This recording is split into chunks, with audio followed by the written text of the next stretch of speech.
Good. साहब जय Hind. Group captain UK Devnath sir, जय हिंद, बहुत बहुत शुक्रिया। थैंक यू सर समय देने के लिए। जय Hind Rajesh. Thank you sir. Bharat ने अरिघात सबमरीन लॉन्च कर दी है सर।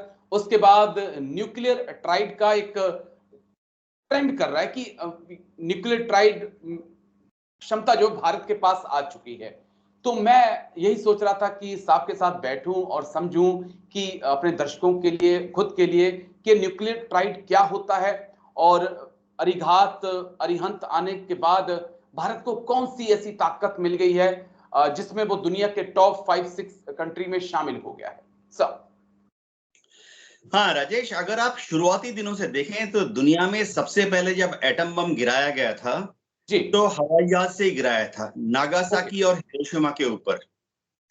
यूएस एयरफोर्स ने अपने स्ट्रेटेजिक बम वर्षक विमान का इस्तेमाल करते हुए नागासाकी और हिरोशिमा पर, जापान पर एटम बम गिराया था।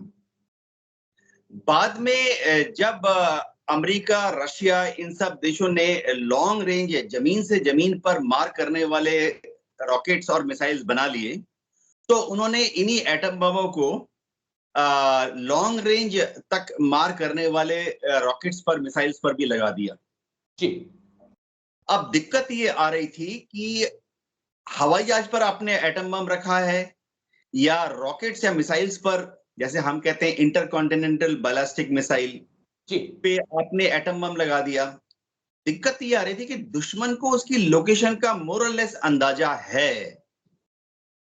ओके। तो दुश्मन अगर चतुराई से पहले हमला कर दे तो जहां पर हवाई जहाज एटम बम से लैस खड़ा है या जहां पर इंटरकॉन्टिनेंटल बैलिस्टिक मिसाइल लगाए हुए हैं जमीन पर, साइलोस के अंदर रखते हैं जमीन के नीचे आमतौर पर, उनको दुश्मन पहले ही अगर निशाना बनाकर उड़ा दे तो क्या होगा। ओके। तो ये चिंता रूस, चीन, फ्रांस, इन सबको खाए जा रही थी। तो अमेरिका और रूस ने इसके अलग अलग तरीके निकाले। एक तरीका तो रूस ने निकाला कि भाई इन जो बैलिस्टिक मिसाइल्स हैं इनको एक जगह में साइलोज में मत रखो। इनको रूस ने क्या किया, रेल की पटरी पर रेल के डब्बे के ऊपर लगा दिए। ओके। खास तौर से निर्मित रेल के डब्बे थे और हर रात को वो उसको इधर 50 किलोमीटर या उधर 100 किलोमीटर मूव कर देते थे ताकि अमेरिका की सीक्रेट एजेंसीज को या अमेरिका की सैटेलाइट को पता ना लगे कि रूस का वो बैलिस्टिक मिसाइल, एटम बम लगाकर कहां पर है। तो अमेरिका उसको पहले हमला करके, फर्स्ट स्ट्राइक करके नेस्तनाबूद नहीं कर सकता। ओके। इसी तरह से अमेरिका ने भी कुछ तरीके निकाले। अमेरिका में आज भी ड्रिल है कि जैसे उनको भनक लगती है कि टेंशन होने वाला है, वो अपने स्ट्रेटेजिक बॉम्बर्स को जिनमें एटम बम लगे हुए हैं तुरंत टेक ऑफ करा देते हैं। ओके। और वो फिर आसमान में इधर उधर घूमते रहते हैं, 500 किलोमीटर इधर, 1000 किलोमीटर उधर, ताकि रूस अगर समझिए फर्स्ट स्ट्राइक करता है अमेरिका के ऊपर तो यूएस एयरफोर्स के जो ये स्ट्रेटेजिक बॉम्बर्स हैं, एटम बम लगा के हैं खड़े, ये जमीन पर ही ध्वस्त ना हो जाएं। ओके। फिर आस्ते आस्ते अमेरिका ने, रूस ने ऐसी ऐसी सबमरीन बना ली, शिप्स बना ली जिनमें न्यूक्लियर पावर से इंजन चलता है। तो अब कुछ लोगों के दिमाग में ये आया कि हाँ, दुश्मन के फर्स्ट स्ट्राइक से बचने के लिए हम हमारे जो न्यूक्लियर टिप्ड रॉकेट्स और मिसाइल्स हैं उनको नेवी के शिप पे लगा देते हैं। भारत ने भी लगा दिया। जो हमारी सागरिका क्लास की मिसाइल्स हैं उनको हमने नेवी के शिप्स पे लगा दिया। अब जब भारत के पास और अमेरिका के पास 5 सुपर पावर्स और भारत के पास न्यूक्लियर सबमरीन है, न्यूक्लियर पावर्ड सबमरीन, तो भारत भी अब उन देशों में हो गया है जो कि सबमरीन में फायर करके मिसाइल दुश्मन को अपनी हथियार से बर्बाद कर सकते हैं।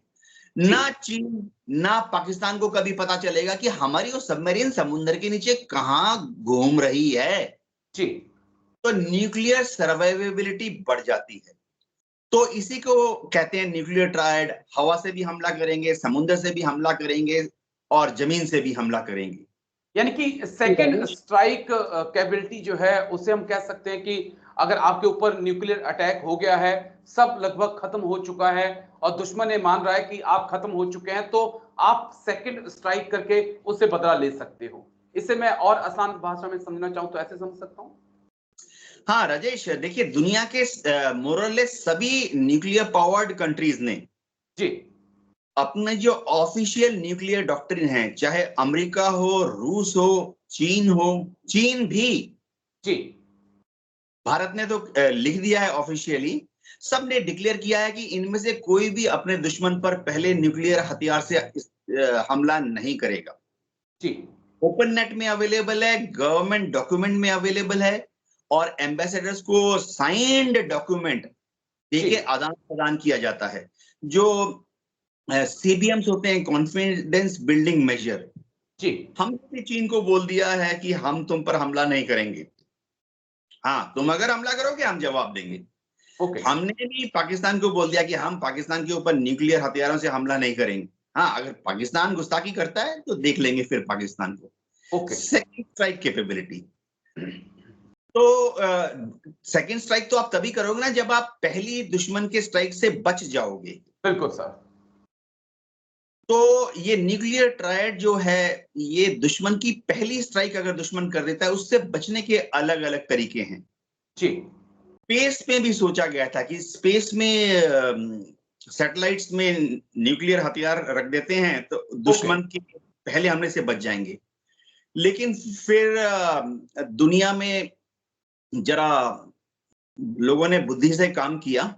जी आईएईए और जो यूनाइटेड नेशंस हैं, उन्होंने एक ट्रीटी कराई दुनिया के सब देशों में ओके कि कोई भी दुनिया का देश, अमेरिका, रूस, चीन, अंतरिक्ष में कोई एटॉमिक हथियार नहीं रखेगा। ओके अब तक सभी देश इसको मान रहे हैं और एक वेरिफिकेशन का भी सिस्टम है। जी जी बस आखिरी एक दो सवाल मेरे और कि भारत के पास कौन से वो हथियार हैं थल सेना, नौसेना, वायुसेना के पास जिससे हम न्यूक्लियर अटैक की जवाबी कार्रवाई कर सकते हैं, फिर कहीं न्यूक्लियर अटैक कर सकते हैं सर? हाँ राजेश, शुरुआती दिनों में तो भारत ने सबसे पहले अपने फाइटर विमान को इक्विप किया, मॉडिफिकेशन किया कि वो जरूरत पड़ने पर एक एटमी हथियार ले जाएं। तो हमारे पास जैगुआर, मिराज 2000 और अभी सुखोई 30 फ्लीट है, जहां जरूरत पड़ने पर हम टैक्टिकल न्यूक्लियर हथियार ले जा सकते हैं। Okay sir.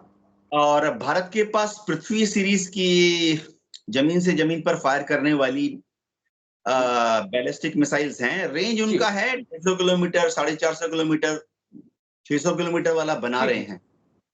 इसी तरह से अग्नि भी है हमारे पास अग्नि अलग अलग सीरीज अगर आप देखोगे तो 750 किलोमीटर से लेकर 5500 किलोमीटर तक हम ट्रायल कर चुके हैं अग्नि सीरीज, अग्नि 5। और अब आईएनएस अरिहंत और आईएनएस अरिघात तैयार हैं। न्यूक्लियर सबमरीन का एक और फायदा राजेश जो समझना पड़ेगा, अब हमने जैसे उसमें लगा दिए हैं के सीरीज के मिसाइल, K4 है, K15 है, रेंज उनकी काफी लंबी है, 750 किलोमीटर से 3500 किलोमीटर तक।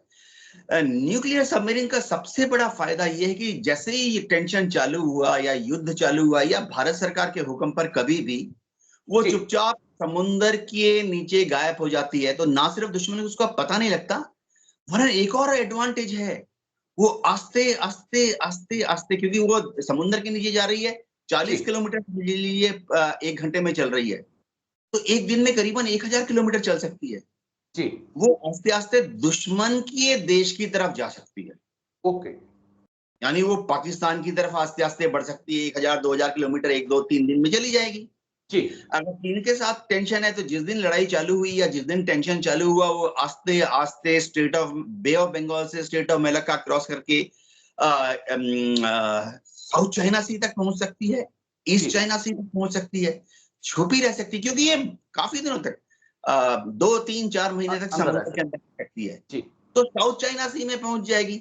अब समझिए, साउथ चाइना सी में अगर हमारी एक सबमरीन चुपचाप घूम रही है, चीन को उसकी लोकेशन का पता नहीं है, तो साउथ चाइना सी से अगर वो 3,500 किलोमीटर का K4 फायर करे, तो करीबन करीबन पूरा का पूरा चीन की राजधानी और चीन के जितने बड़े बड़े इंडस्ट्रियल एरिया हैं, सब उसकी जद्दोजहद में होंगे, क्योंकि न्यूक्लियर सबमरीन चीन तक पहुंच गई है, चीन के समुद्र तक पहुंच गई है। रिएक्शन टाइम भी कम होगा, रिएक्शन टाइम कम होगा तमाम रडार सिस्टम के लिए, एंटी ब्लास्टिक मिसाइल सिस्टम के लिए। लेकिन शुक्रिया सर, आप आए और इतनी बारीकी से आपने आज बात रखी। थैंक यू सर इसके लिए। जैन साहब, थैंक यू, शुक्रिया sir, thank you. Rajesh, thank you sir.